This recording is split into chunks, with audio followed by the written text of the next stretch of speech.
Assalamualaikum warahmatullahi wabarakatuh.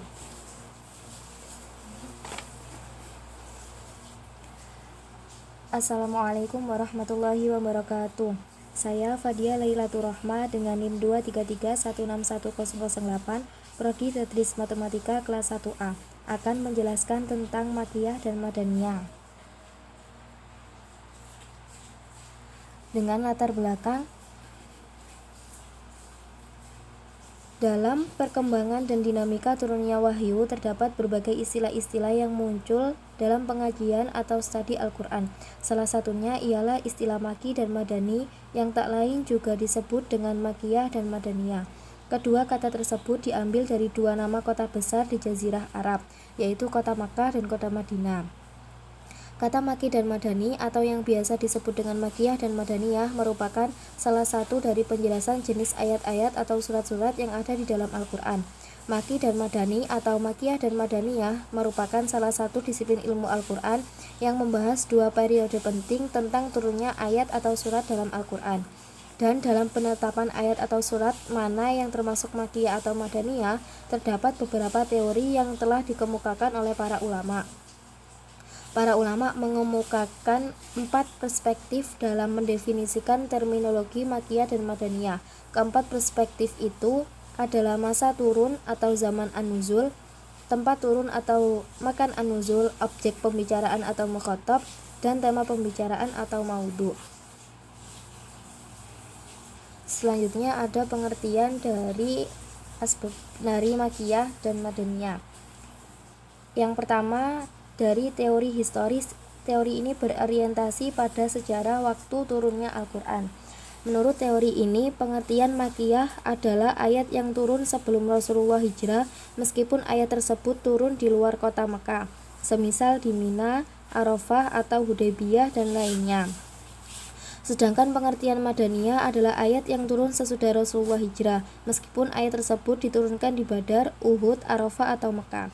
Banyak sekali yang mendukung teori ini, mulai dari ulama klasik, modern, hingga ulama kontemporer saat ini.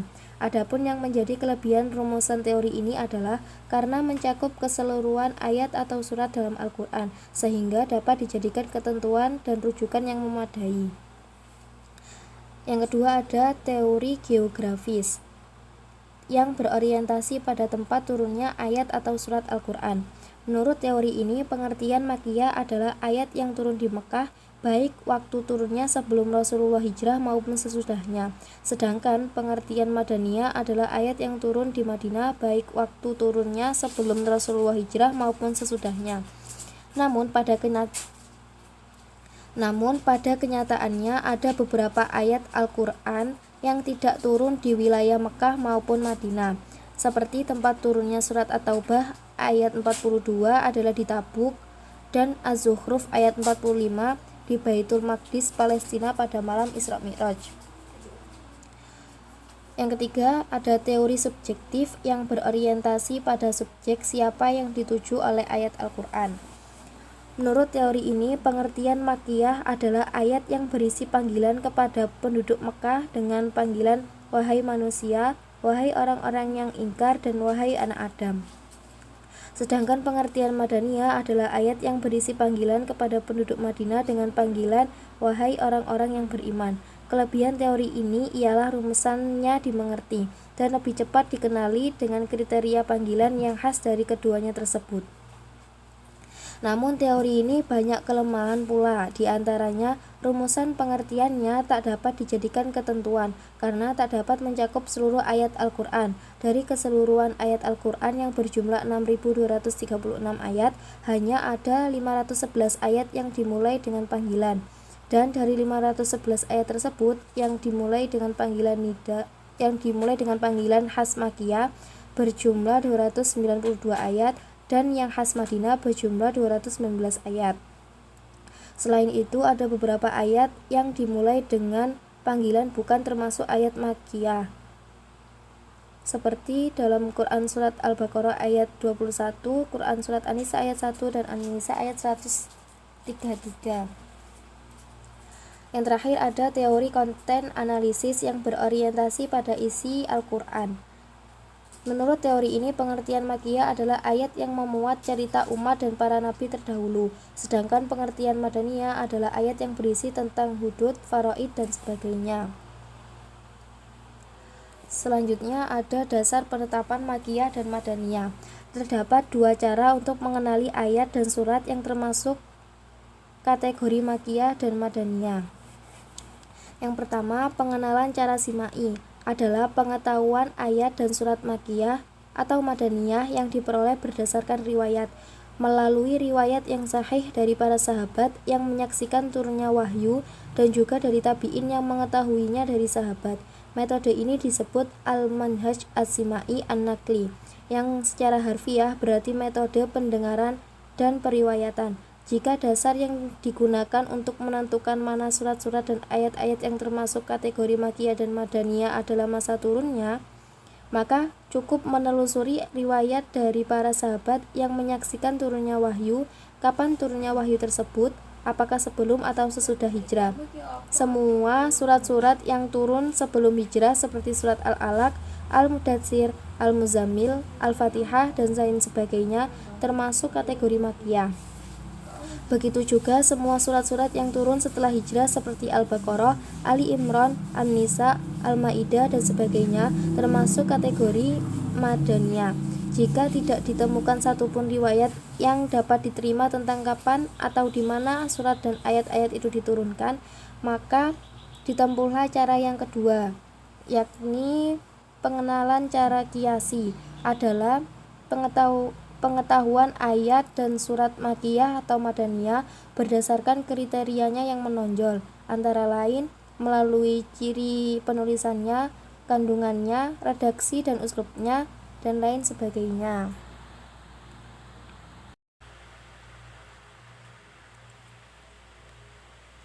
Selanjutnya, macam-macam Makkiyah dan Madaniyah. Pada umumnya, para ulama membagi macam-macam surah dalam Al-Quran menjadi dua kelompok saja, yaitu surah-surah Makkiyah dan Madaniyah. Mereka berbeda pendapat dalam menetapkan jumlah masing-masing kelompoknya. Perbedaan-perbedaan pendapat para ulama itu dikarenakan adanya sebagian surah yang seluruh ayat-ayatnya Makkiyah atau Madaniyah, dan ada sebagian surah lain yang tergolong Makkiyah dan Madaniyah, tetapi di dalamnya berisi sedikit ayat yang lain statusnya. Karena itu, dari segi Makkiyah dan Madaniyah ini, surah-surah Al-Quran terbagi menjadi 4 macam. Yang pertama, surat Makkiyah murni. Yang termasuk kategori surat Makkiyah murni adalah surat yang berisi ayat-ayat yang seluruhnya berstatus Makkiyah secara ijma'. Tidak ada perbedaan tentang status tersebut. Surat yang berstatus Makkiyah murni berjumlah 58 surat yang memuat 2074 ayat. Contohnya seperti surat Al-Fatihah, Yunus, Ar-Ra'du, Al-Anbiya, Al-Mu'minun, An-Naml, Shad, Fatir, dan surat-surat yang pendek-pendek yang ada di juz 30, kecuali surat An-Nasr. Yang kedua, surat Madaniyah murni. Yang termasuk kategori surat Madaniyah murni adalah surat yang berisi ayat-ayat yang seluruhnya berstatus Madaniyah secara ijma'. Tidak ada perbedaan tentang status tersebut. Surat yang berstatus Madaniyah murni berjumlah 18 surat yang memuat 737 ayat. Contohnya seperti surat Ali Imran, An-Nisa, An-Nur, Al-Ahzab, Al-Hujurat, Al-Mumtahanah, Al-Zalzalah, dan sebagainya. Yang ketiga, ada surat Makkiyah yang berisi ayat Madaniyah. Yang termasuk kategori surat Makkiyah yang berisi ayat Madaniyah adalah surat yang memuat ayat-ayat yang kebanyakan berstatus Makkiyah, tetapi di dalamnya juga termuat ayat-ayat Madaniyah, atau ada perbedaan tentang status tersebut.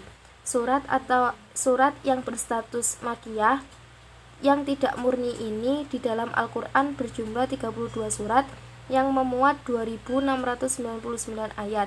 Contohnya seperti surat Al-An'am, Al-A'raf, Hud, Yusuf, Ibrahim, Al-Furqan, Az-Zumar, Asy-Syura, Al-Waqiah, dan sebagainya.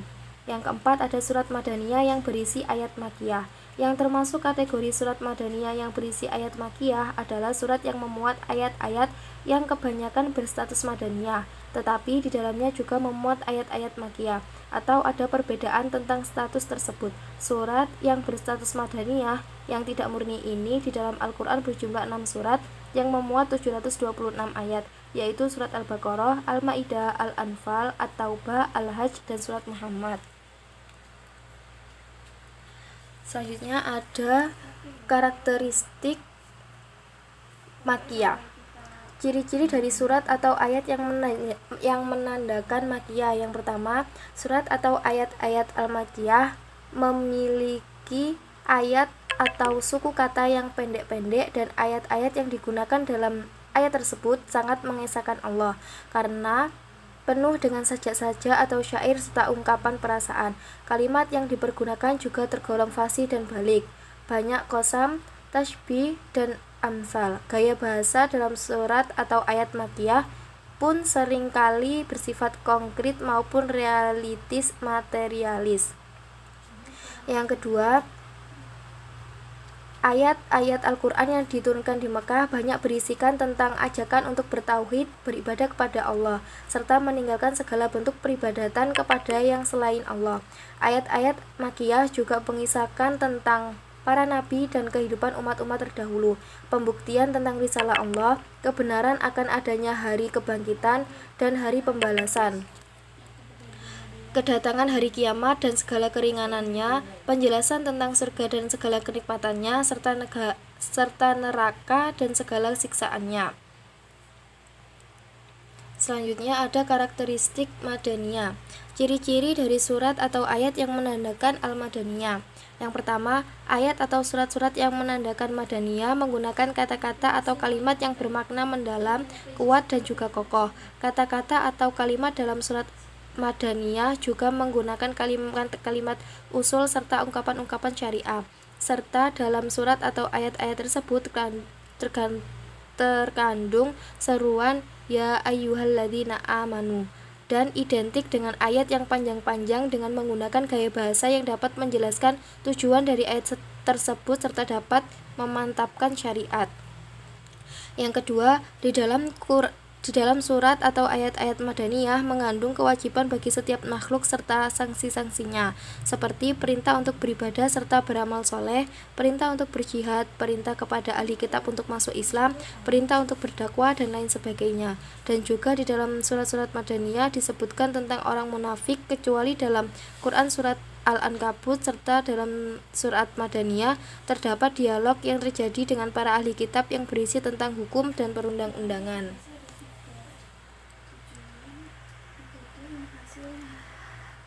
Kegunaan mempelajari Makkiyah dan Madaniyah ini ada 4. Yang pertama, dapat membedakan dan mengetahui ayat mana yang nasih dan mansukh.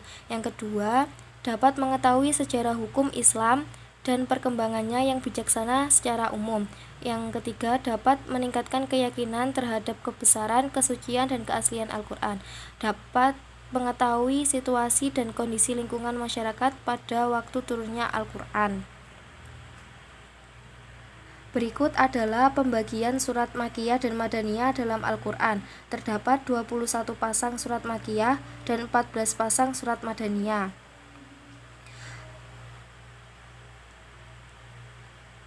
Demikian yang dapat saya sampaikan. Mohon maaf atas segala kekurangan dan khilaf kata. Terima kasih dan semoga bermanfaat. Wassalamualaikum warahmatullahi wabarakatuh.